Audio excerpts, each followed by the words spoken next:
શું માંગ છે તમારી? માંગ એ છે કે અમારી રેગ્યુલર પગાર થઈ જાય અને જે કંઈ અહીંયા પંચિંગ મૂકેલું એ વ્યવસ્થિત રીતે થાય.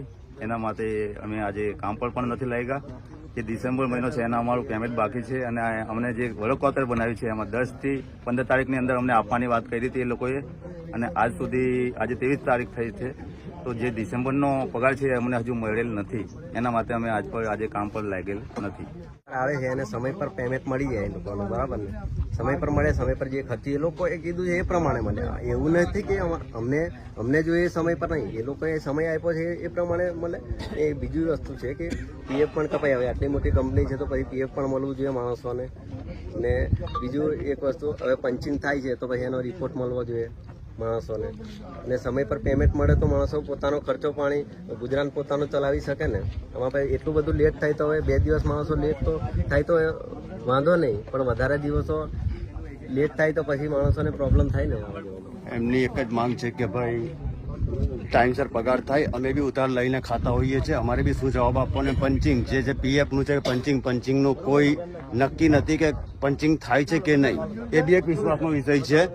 અમારી સાથે સ્થાનિક આગેવાન એવા જિલ્લા પ્રમુખ નર્મદાના કોંગ્રેસ પાર્ટીના રણજીતભાઈ તડવી બી હાલ મોજૂદ છે.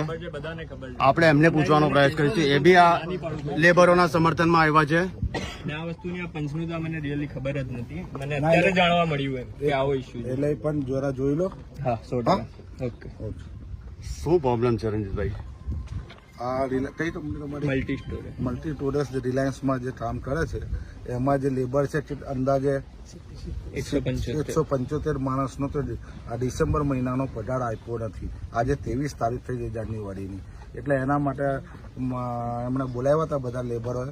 એટલે અમે કંપની જોડે વાત થઈ છે. એમના માણસ જોડે રાજપૂતભાઈ છે એમની જોડે. એમણે એવું કીધું છે કે હમણાં ખર્ચી 3000 રૂપિયા આપે છે આજે, અને મંગળથી બુધવાર સુધીમાં પેમેન્ટ થઈ જશે.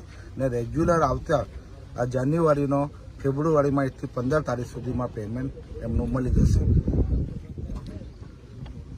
એજન્સીના કર્મચારી બી મોજૂદ છે, એમને બી પૂછી લઈશું. ભાઈ શું ડિસાઇડ કર્યું તમે સાહેબ? આમાં નેક્સ્ટ મંથથી આ જે કંઈ ઇસ્યુ થયો છે એ ક્રિએટ નહીં થાય એની પૂરી તકેદારી રાખીશું અમે. અને આગળથી લેબરને કોઈ પ્રોબ્લેમ ના થાય એનું ધ્યાન રાખીશું. નેક્સ્ટ ટાઈમથી આ બધા પ્રોબ્લેમ ક્રિએટ નહીં થાય. આ વખતે અમે 10 દિવસ લેટ થયા પેમેન્ટ આપવામાં, પણ નેક્સ્ટ ટાઈમથી આ બધા ઇસ્યુ ક્રિએટ નહીં થાય.